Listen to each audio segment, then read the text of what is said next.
कि उस कमेटी के बाद 1 या 2 महीने में पक्की हो सकती है। जो पहले लगे हैं SRO 64 से पहले, उनके लिए तो कोई दुविधा है ही नहीं, उनको तो गवर्नमेंट को खुद रेगुलाइज कर देना। तरफ से मैंने कहा मैक्सिमम टाइम, जो मैंने कहा महीने 2 महीने के अंदर रिपोर्ट चली जाएगी। आगे कितना समय लगता है वो हम कह नहीं सकते, लेकिन मुझे उम्मीद है वो भी जल्द हो जाए। टू लिव विद डिग्निटी, जिन ऑफिसर्स ने किया है उनके खिलाफ भी एक्शन होनी चाहिए। 7 साल कंप्लीट कर चुके हैं SRO 64 आने से पहले 94 का, चाहे बेशक उनकी 7 साल के बाद डेथ हो गई है, उनका राइट है डेथ के बाद भी रेगुलराइज होने का।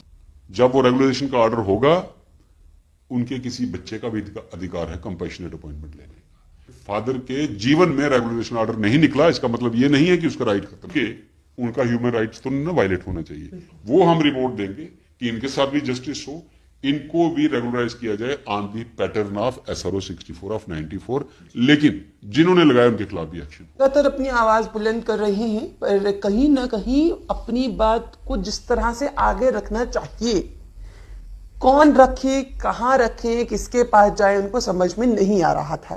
फिर उन्होंने एक समय ऐसा आया कि कंपनी बाग में पानी ही देना बंद कर दिया और कहा कि भैया अब अगर सुनोगे तो बात सही है। उसके बाद कहीं ना कहीं दिवकॉन साहब ने कहा कि मैं आपका एडवोकेट बनता हूं। साथ ही साथ बीजेपी ने यह कहा कि हम भी आपके एडवोकेट बनने को तैयार हैं और एक 5 मेंबरी कमेटी बनाई, जिसमें डेली वेजर्स की जितनी भी बातें हैं सुनी जाएंगी, समझी जाएंगी, ताकि उस बात को बुलंद करें और सरकारों तक पहुंचाने की कोशिश करें कि कहां तक सही, कहां तक गलत, कब कौन लगे, कौन नहीं लगे, कितने लोगों की बात है, क्या 60,000 मुलाजिम है, क्या 1 लाख मुलाजिम है, कितने लोग हैं, कितने लोग नहीं, इस पर पूरी बातचीत हो और गवर्नमेंट तक पहुंचाकर उनकी बात को समझा जाए। पर अब वो कमेटी कहां तक पहुंची है, सबसे बड़ी बात यह है कि ये वो शख्स हैं जो एक्चुअली फायर एंड इमरजेंसी वालों के लिए एडवोकेट बने थे। एक्चुअली वे भी एडवोकेट हैं, बट बने भी थे और उनकी बात को और बुलंद किया भी। अब डेली वेजर्स की टीम में भी ये शुमार है। तो चलिए अब उनसे बातचीत करते हैं, जानने की कोशिश करते हैं कि आखिरकार अब ये क्या समझते हैं, अभी तक कमेटी कहां तक पहुंची है। अभिनव जी, पहले तो आपका बहुत बहुत स्वागत है। धन्यवाद। इस समय एज मैं एडवोकेट बात करूं डेली वेजर्स की, या फिर एज बीजेपी स्पोक्स पर्सन बात करूं? देखिए, ऐसा है, advocate I am by profession, spokesperson I am as a politician. तो मेरा ट्विन रोल है, सोसाइटी में भी और डेली वेजेस के इशू पे भी। डेली वेजेस के कई केसेस मैंने हाई कोर्ट में कंटेस्ट भी किए पिछले 25, 26, 27 सालों में, और कईयों को रेगुलराइज भी करवाया। यहां तक इशू रहा उनके राइट का या हक का, उससे पहले उनकी बैकग्राउंड में जाना पड़ेगा। देखिए, डेली वेजेस सारे 94 में नहीं लगे, डेली वेजेस 85 में भी लगे, 86 में भी, ये लगते रहे। डेली वेजेस लगाने के लिए एडवर्टीजमेंट नहीं निकलती थी, और मोस्टली सच्चाई यही है, वही लोग लगते थे जिनकी थोड़ी बहुत जान पहचान होती थी, और डेली वेजेस काम भी करते थे। लेकिन हुआ क्या, डेली वेजेस के साथ साथ कुछ एजुकेटेड यूथ अनएम्प्लॉयड था, उनको भी नौकरी देनी थी। तो नौकरी देने के लिए एडवर्टीजमेंट निकलती है। एडवर्टीजमेंट तब निकलेगी जब वैकेंसी होगी।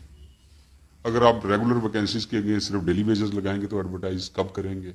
फिर लोग कहेंगे हम अनएम्प्लॉयड हैं, पढ़े लिखे हैं, नौकरी नहीं मिल रही। फिर 94 में SRO 64 निकला, मेरे ख्याल में मार्च 94 में निकला या जनवरी में निकला। उसमें यह कहा गया कि जितने भी डेली वेजेस लगे हैं आज से पहले, मतलब 94 से पहले, जिनके 7 साल हो गए हैं उनको रेगुलराइज किया जाएगा। जिनके साथ नहीं हुए हैं आज तक, मतलब 94 तक, उनके साथ उनको साथ कंप्लीट करने दिया जाएगा। जैसे ही साथ होंगे उनको रेगुलराइज किया जाएगा, but subject to availability of vacancies. Suppose आज मेरे 7 साल हो गए लेकिन वैकेंसी नहीं है, तो मैं क्लेम नहीं कर सकता कि मुझे आज ही रेगुलराइज करो, वैकेंसी क्रिएट होगी। उसके लिए फाइनेंस डिपार्टमेंट से कंकरेंस लेनी पड़ती है, प्लानिंग डिपार्टमेंट से लेनी पड़ती है, एक प्रोसेस होता है। लेकिन 94 में बैन लग गया कि आज के बाद नहीं लगेंगे। जो लगे हैं, जिनके 7 साल हैं उनको पक्का करेंगे, जिनके साल नहीं हुए 7 उनको कंप्लीट करने दिए जाएंगे, और 7 साल के बाद उनको रेगुलराइज करेंगे। लेकिन उसके बावजूद भी लगते रहे, काफी लगे। लेकिन सच्चाई यही है, चाहे कड़वी है, गरीब मां बाप के उनके लगे बच्चे जिनकी थोड़ी बहुत अफसरों से या मंत्रियों से जान पहचान थी। हमारे पास अभी भी लोग आते हैं, डेली वेजरी लगवा दो। मैंने कहा वो जमाना खत्म हो गया। अब नौकरी जो है वो अखबार में निकलेगी, हर गरीब के बच्चे का अधिकार है उस नौकरी के लिए कंपीट करने का। मैंने पीएचडी बच्चे देखे, चपरासी लगे हुए हैं। हमारे हाई कोर्ट में पीएन लगे हैं लड़के, पोस्ट ग्रेजुएट पीएचडी करके। मैं हैरान हो गया देखे परसों उनकी लिस्ट। फिर जब बैन लगा उसके बावजूद भी लगते रहे। फिर 2001 में दोबारा बैन लगा। लेकिन फिर ऑफिसर्स ने क्या किया, क्योंकि अफसर समझता है ना ये मेरी कुर्सी है, ये मेरा महकमा है। जैसे एक दुकानदार का किसी के पिताजी ने दुकान छोटी सी चलाई होती है, मेहनत करके बड़ी दुकान बनाते हैं, बड़ा बिजनेसमैन बनता है, फिर उसका बच्चा उस गद्दी पे बैठता है, वो उसका अपना बिजनेस है। लेकिन हमारे जम्मू कश्मीर में एक सरकारी मुलाजिम छोटे से लेकर बड़ा तक ये समझता है ये सरकारी कुर्सी जिसके लिए मुझे वेतन दिया जाता है, मुझे पब्लिक सर्वेंट जनता का नौकर हूं मैं, लेकिन वो समझता है ये मेरी जागीर है। बाकी हिंदुस्तान में ऐसा नहीं, यहां है। लेकिन उन अफसरों ने बस वही जागीर अपनी समझ के डेली वेजर लिखना बंद कर दिया, कैजुअल, नीड बेस्ड और सीजनल लगाना शुरू कर दिया। उधर से पढ़े लिखे बच्चे सड़कों पे, नौकरियां मिल नहीं रही, एडवर्टाइज नहीं हो रही, लेकिन अफसर जो हैं वो अपना काम कर रहे थे। फिर 2015 में एक और ऑर्डर निकलता है, मार्च के अप्रैल 2015 में। आज के बाद कैजुअल, नीड बेस्ड और सीजनल भी वही लगाएंगे जो चीफ सेक्रेटरी से परमिशन लेंगे डिपार्टमेंट। अब पोजीशन ये है, सारे डेली वेजर्स नहीं है, कुछ डेली वेजर्स हैं, कुछ कैजुअल हैं, कुछ सीजनल हैं, कुछ नीड बेस्ड हैं। डेली वेजर्स लिटरल सेंस में वो हैं जो 94 से पहले के लगे, हालांकि बैन के बावजूद भी लगाए गए। उनके लिए जैसे मैंने आपको कहा 7 साल के बाद उनका राइट है पक्का होना। और मोस्टली वो डेली वेजर्स कौन से डिपार्टमेंट में है, पीडीडी, पीएचई। पीडीडी में तो डेली वेजर्स की रूल्स के अंदर पोस्ट है, डेली रेटेड वर्कर्स की, पीडीएल बोलते हैं उनको, PDL temporary daily labourer, permanent daily labourer. उनका जो 12,000 का ऑर्डर भी हुआ है, जो कुछ फॉरेस्ट में भी लगे, कुछ एग्रीकल्चर में भी लगे, और उसके बाद जो मैक्सिमम लगे वो नीड बेस्ड और कैजुअल लगे। लेकिन सच्चाई अब यह है, लगे हुए उनको 20-20, 25-25 साल हो गए। रति जी, मैं आपसे एक क्वेश्चन करता हूं, हालांकि आप मुझे इंटरव्यू कर रहे हैं। जब आप अपने घर में किसी को नौकरी दें, आपको पता होना चाहिए कि मेरी इतनी हिम्मत है कि मैं उसको तनख्वाह दे पाऊंगी, मैं उसको निकाल नहीं दूंगी।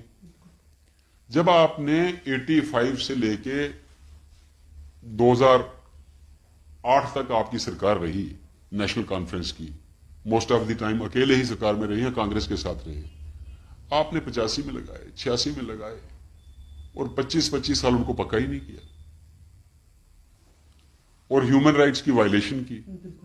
पहले वो शायद 160 रुपए लेते थे पर डे, फिर 110 हुए, फिर 125 हुए, फिर 225 हुए। आप बताओ, अगर आज वो 9,000 भी लेते हैं, 9,000 में एक परिवार का अगर 4 सदस्य हैं तो 2 भी अगर कहीं काम के लिए जाते हैं, मेटाडोर का किराया भी पूरा नहीं होता। तो ये उनके साथ नाइंसाफी हुई है, जुल्म हुआ है। किया किन्होंने है? जिन्होंने अपने से कोशिश की उन पे मेहरबानी करने की, बेसिकली उन्होंने पाप किया उनके साथ। अब आ गई बात, उनका राइट क्या है। राइट देखिए, सुप्रीम कोर्ट ने उमा देवी के केस में एक जजमेंट दी कि जिन लोगों ने 10-10 साल काम किया है, गवर्नमेंट उनके लिए पॉलिसी बना सकती है। डेली वेजेस की तो पॉलिसी ऑलरेडी है। अब देखना उसमें कवर कितने होते हैं, 15,000 हैं, 16,000 हैं, 18,000 हैं, 20,000 हैं, 25,000 जितने भी हैं, वो 94 वाला एसआरओ देके डिसाइड होगा। बाकियों के लिए एसआरओ 520 2017 निकला था, जब पीडीपी बीजेपी गवर्नमेंट थी, कि जो कैजुअल, नीड बेस्ड और सीजनल हैं उनको हम एक्सप्लॉइट नहीं करेंगे। कांग्रेस एनसी ने बेशक उनको 100-150 रुपए पर डे पे रखा। उसमें क्या कहा गया, इन सीजनल, कैजुअल और नीड बेस्ड को जिनके 10 साल से ऊपर हो गए उनको 13,000 रुपये पर मंथ मिलना चाहिए। जिनके 15 से ऊपर हो गए हैं उनको 15 के 18,000 मिलना चाहिए और जिनके 18 से ऊपर उनको 23,000 मिलना चाहिए। एक जंप था, लेकिन उनको नाम दिया गया गवर्नमेंट सर्विस असिस्टेंट। अब जो लोग उसमें फॉल करते हैं, बदकिस्मती से कई डिपार्टमेंट उनको वो भी नहीं दे रहे। ये भी उनके साथ इनजस्टिस है। मोटी मोटी ये 2 कैटेगरीज हैं। डेली वेजेस कमेटी काम करेगी, वो डेली वेजेस पे काम करेगी, कैजुअल वर्कर्स पे काम करेगी, नीड पे काम करेगी या सीजनल पे काम करेगी? जो हमें ब्रीफ दिया गया है वो daily wages, casual, need base, seasonal, ये सबको। और मेरे पास वो एकेडमिक अरेंजमेंट वाले भी आते हैं। जो कुछ डिपार्टमेंट्स हैं जैसे मेडिकल एजुकेशन, डेंटल एजुकेशन या पॉलिटेक्निक वगैरह में, यहाँ पे एकेडमिक अरेंजमेंट में भी ईयर टू ईयर जैसे नया सेशन स्टार्ट होता है वहां पे उनको लगाते हैं। वो भी आए थे। अब ये सभी का हल निकालना पड़ेगा। अभी तक क्योंकि ये कंफ्यूजन हुआ पड़ा है, कई बोल रहे हैं 60,000 है, कई बोल रहे हैं 1 लाख है, कोई 1,10,000 बोल रहा है। असल में क्या अभी तक आपके पास निकल के आया है कि ये फिगर है, ये लोग हैं? देखिए, जब एक लास्ट सब कमेटी को रिपोर्ट गई थी 2014 में, उसमें 61,000 की डेटा है जी। लेकिन उसके बाद भी मैंने कहा ना, कैजुअल लगे, नीड बेस लगे, सीजनल लगे, तो वो मिला के कहीं लाख के आसपास जाते हैं। जी। अब हमारे पास जो ब्रीफ है, जो हमें ड्यूटी सौंपी गई है, वो सभी 1 लाख जितने भी हैं उनके बारे में कोई हल निकालना है। जैसा मैं भी आपका 1-2 इंटरव्यू सुन रहा था कल परसों कि ये कमेटी कितना समय लेगी, क्या हिमाचल के चुनाव ज्यादा जरूरी हैं या डेली बेसिस का? देखो, सब कुछ जरूरी है, वो भी जरूरी है, ये भी जरूरी है। अब वहां जाना इसलिए जरूरी था, वहां भी चुनाव जो है वो जनता के लिए ही होते हैं, जनता की भलाई के लिए होते हैं। और यहां हमारी ऐसा नहीं है कि कमेटी बनने के बाद ही बीजेपी ने डेली वेजेस का मुद्दा उठाया, नहीं। 3.5 साल मुझे हो गए बीजेपी ज्वाइन किए हुए। अभी मुझे 4 ही दिन हुए थे ज्वाइन किए हुए, तो मेरे अध्यक्ष ने मुझे पहले ही कहा था, उसी दिन कहा कि अभिनव जी, डेली वेजेस का क्या किया जाए, कैजुअल का क्या किया जाए। ये हम 4-5-6 लोग पार्टी में हर दूसरे चौथे दिन ये चर्चा करते थे कि इनको करना पड़ेगा कुछ ना कुछ। ऐसा नहीं है ये रातों रात कमेटी बन गई, नहीं। डेली वेजेस बेशक 149 दिन से धरने पे हैं या पहले भी प्रोटेस्ट करते रहे हैं, लेकिन हम इनके काम के बारे में फिक्रमंद थे पिछले 3-4 साल से। पर एक बात है, इनमें से अलग अलग डिपार्टमेंट्स हैं, जिसमें से एक डिपार्टमेंट है स्टेट डिपार्टमेंट। उनका ऑलरेडी ऑर्डर्स निकले हुए हैं, कॉन्टिन्यूशन के ऑर्डर्स उनके ऑलरेडी निकले हैं। 2003, अगर मुझे याद है, 2003-2008 की बात है ये। अभी तक उस पर सिर्फ एक साइन नहीं हुए हैं, उनकी वेरिफिकेशन होके रखी है, सब कुछ होके रखा है, पर अभी तक उनका एक साइन नहीं हुआ, जिसकी वजह से वो आज भी धरने पर बैठे हुए हैं। देखिए, मैंने आपको पहले भी कहा, मैं दोबारा रिपीट करूंगा, जम्मू कश्मीर में सरकारी मुलाजमों में वर्किंग कल्चर नहीं था। SRO 64 के अंडर जो लोग एलिजिबल होते हैं डेली वेजर रेगुलराइजेशन के लिए, उनके केसेस एम्पावर्ड कमेटी में जाते हैं। मेरे पास कई लोग आए, एम्पावर्ड कमेटी ने उनको पिछले 4 साल से क्लियर किया है फॉर रेगुलराइजेशन, लेकिन ये जो सेक्रेटरी हैं डिपार्टमेंट के, यहाँ HODs होते हैं, जैसे चीफ इंजीनियर हो गए, डायरेक्टर हो गए, समझ नहीं लगती ये क्यों नहीं करते, या ये फॉर एक्सटेनियस कंसिडरेशंस। जब कमेटी ने उनको क्लियर कर दिया, रिकमेंडेशन कमेटी, एम्पावर्ड कमेटी, जिसके हेड चीफ सेक्रेटरी होते हैं, वो 6-6 साल से लोग क्यों आगे पीछे घूम रहे हैं बेचारे कि हमारा ऑर्डर निकले। अब प्रॉब्लम यह है, देखिए ऐसा है, बीजेपी से लोगों को ज्यादा तवक्को है जी। वो भी यही कह रहे हैं कि भैया हमें और कोई पक्का करेगा नहीं करेगा, बीजेपी ही हमको बीजेपी ही करेगी। मैं भी आपको कहूं, देखिए, लोग कहते हैं बीजेपी के ऑफिस के बाद धरना, आज ये धरना, कल वो धरना, परसों वो धरना। बेशक दूसरी पॉलिटिकल पार्टीज खुश होती हों कि लोग धरना मार रहे हैं, बीजेपी के खिलाफ नारे मार रहे हैं, लेकिन बीजेपी से घबराती नहीं। बीजेपी इसको पॉजिटिवली लेती है कि ये बेचारे दुखी हैं, ये अपना दुख जो है हमारे साथ बांटने आए हैं। और किसी के पास तो नहीं जाते ना, और किसी के पास नहीं जाते। ये कहां लिखा है कि फॉर फ्यूचर में ही बीजेपी की सरकार रहेगी? कभी भी किसी की सरकार बन सकती है, और किसी के पास नहीं जाते। नेशनल कॉन्फ्रेंस के दफ्तर के बाहर धरना नहीं मारते, कांग्रेस के दफ्तर के बाहर धरना नहीं मारते, पीडीपी के दफ्तर के बाहर धरना नहीं मारते। बीजेपी के पास इसलिए आते हैं कि बीजेपी की सरकार है, देखिए, बीजेपी की सरकार है, इसीलिए हम बीजेपी के पास ऐसा है। मैं आपको एक बात और कहूं, यूटी कब बनी? 2019 में, अक्टूबर में। राइट?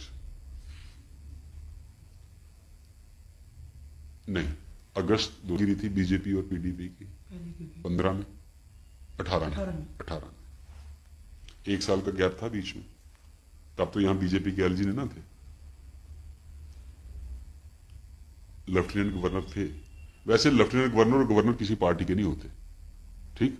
सपोज आप बीजेपी के लीडर हैं, बीजेपी आपको किसी स्टेट का लेफ्टिनेंट गवर्नर बना देती है, आप बीजेपी के लेफ्टिनेंट गवर्नर रही हैं। इससे पहले भी लोग बीजेपी के ऑफिस में आते थे, पिछले 10 साल से आ रहे हैं, 12 साल से आ रहे हैं, आते हैं क्योंकि उनको तवक्को है, उनको उम्मीद है कि उनके साथ अगर कोई इंसाफ करेगा और बीजेपी ही करेगी। और चलिए, बीजेपी ने कमेटी का गठन किया और किसी पार्टी ने ना किया, कर तो सकते थे, वो भी कर सकते थे, वो भी रिकमेंडेशन दे सकते थे एलजी साहब को, जनाब हम कांग्रेस की तरफ से आए, इनके साथ इंसाफ करो, ये हमारी रिपोर्ट है, हमारे मुताबिक इनके साथ ऐसा होना चाहिए। नहीं करते, सिर्फ चुनावों के समय ही लोगों को लुभाते हैं ये। तो मैं आपको इतना मैं यकीन दिलाता हूं कि बड़ी जल्द ये कमेटी, 2-3 मीटिंग्स हमारी हो चुकी हैं, अब 2 या 3 मीटिंग्स और होनी है। इसके लिए हमने सेक्रेटरीट से सारा रिकॉर्ड निकलवा लिया है। 86 से जब जितने भी ऑर्डर्स हुए हैं, 94 का SRO 64, 2001 का ऑर्डर है, एक 1988 का ऑर्डर है, फिर 2015 का ऑर्डर है, फिर एक स्पेशल प्रोविजन एक्ट है, फिर SRO 520 ऑफ 2017 है, इसके अलावा कुछ और गवर्नमेंट ऑर्डर्स हैं। ये सभी को सीक्वेंस में इकट्ठा करके देख के इनकी कैटेगरीज बनाई जाएंगी और इनके साथ इंसाफ हो, ऐसी रिपोर्ट भारतीय जनता पार्टी की कमेटी की आपने भी बात की और कहीं ना कहीं हो भी रहा है। लगभग शायद कई कह रहे हैं कि भैया हमें 1 साल से नहीं मिली, तनख्वाह नहीं मिल रही है, जब से हम बैठे तब से तनख्वाह नहीं मिल रही है, कहीं कहीं को 2-3 साल हो गए तनख्वाह नहीं मिल रही, 6-6 साल हो गए तनख्वाह नहीं मिल रही। तो क्या ये ह्यूमन राइट्स का वॉल्यूशन नहीं, और क्या अभी की सरकार, जो अभी ब्यूरोक्रेसी की सरकार है, कि उनको समझ में नहीं आ रहा है कि हम ह्यूमन राइट्स वॉल्यूशन कर रहे हैं और हम पर भी कार्रवाई हो सकती है? देखिए, इसके लिए क्या काम करेगी कमेटी? आर्टिकल 21 है संविधान में, कॉन्स्टिट्यूशन में, right to live, right to life and liberty with dignity, with dignity. 9000 से डिग्निटी नहीं आती, कोई परिवार नहीं चल सकता। जहां तक तनख्वाह बंद नहीं मिली लोगों को 5-5, 6-6 साल से, उनमें डीडीओज का कसूर है, ड्राइंग एंड डिसबर्सिंग ऑफिसर्स, जैसे पीएचई के एग्जीक्यूटिव इंजीनियर होते हैं, वो डीडीओज होते हैं। अब कई जगह वो एक्सप्लेनेशन देते हैं जिनके बायोमेट्रिक नहीं है, इनके वो वोचर्स नहीं है 12। अगर नहीं है तो वोचर्स बनाने किसने हैं? अगर गायब हुए तो क्यों हुए? अगर वो ठीक नहीं लगे हैं तो लगाए किसने? अपने ऑफिसर्स के खिलाफ एक्शन नहीं लेते, तनख्वाह उनकी रोक लेते हैं। इसको कहते हैं वायलेशन ऑफ ह्यूमन राइट्स। मैं उन लोगों से के लिए भी पूछना चाहूंगी, जैसे समझ लीजिए कि मेरा कोई शख्स डेली वेजर था, बट आज उनकी डेथ हो गई है, उनको तो सैलरी मिलना तो दूर की बात है, मेरे परिवार के लिए क्या कुछ सोचा जाएगा उसके लिए? देखिए, मैंने आपको शुरू में कहा SRO 64 में लिखा गया जिनके 7 साल हो चुके हैं उनको रेगुलराइज किया जाएगा, जब SRO निकला था। जिनके नहीं निकले लेकिन SRO से पहले लग चुके हैं, वो जब 7 साल कंप्लीट करेंगे उनको रेगुलराइज किया जाएगा। जो लोग 7 साल कंप्लीट कर चुके हैं SRO 64 आने से पहले 94 का, चाहे बेशक उनकी 7 साल के बाद डेथ हो गई है, उनका राइट है डेथ के बाद भी रेगुलराइज होने का, यानी कि उनकी फैमिली को। और जब वो रेगुलेशन का ऑर्डर होगा, उनके किसी बच्चे का भी अधिकार है कंपैशनेट अपॉइंटमेंट लेने का, क्योंकि उसके फादर के जीवन में रेगुलेशन ऑर्डर नहीं निकला, इसका मतलब ये नहीं है कि उसका राइट खत्म हो गया। और अगर उस जो ऑर्डर निकला उसके बाद की अगर बात करेंगे, उनमें से कोई आया हो, फॉर एग्जांपल कोई 2001 में लगा होगा या 2001 के बाद में लगा होगा, और वो उनके में से किसी की डेथ हुई होगी, क्योंकि काफी लोग सुसाइड कर चुके हैं, देखिए उनके लिए क्या? जो 94 के बैन के बाद लगे, मैं समझ गया बात। यही एक मेजर इशू है कि उनके साथ इंसाफ कैसे किया जाए। जी। जो पहले लगे हैं SRO 64 से पहले, उनके लिए तो कोई दुविधा है ही नहीं, उनको तो गवर्नमेंट को खुद रेगुलाइज कर देना चाहिए। जो बाद में लगे, उन्हीं के लिए एक पॉलिसी बने कि अगर लगे, अब लग तो चुके हैं, लगाने वाले को सजा देनी चाहिए, पहले बैन के बाद लगाए। अब जो लग चुके उनका ह्यूमन राइट्स तो ना वायलेट होना चाहिए। वो हम रिपोर्ट देंगे कि इनके साथ भी जस्टिस हो, इनको भी रेगुलराइज किया जाए on the pattern of SRO 64 of 94, लेकिन जिन्होंने लगाया उनके खिलाफ भी एक्शन हो।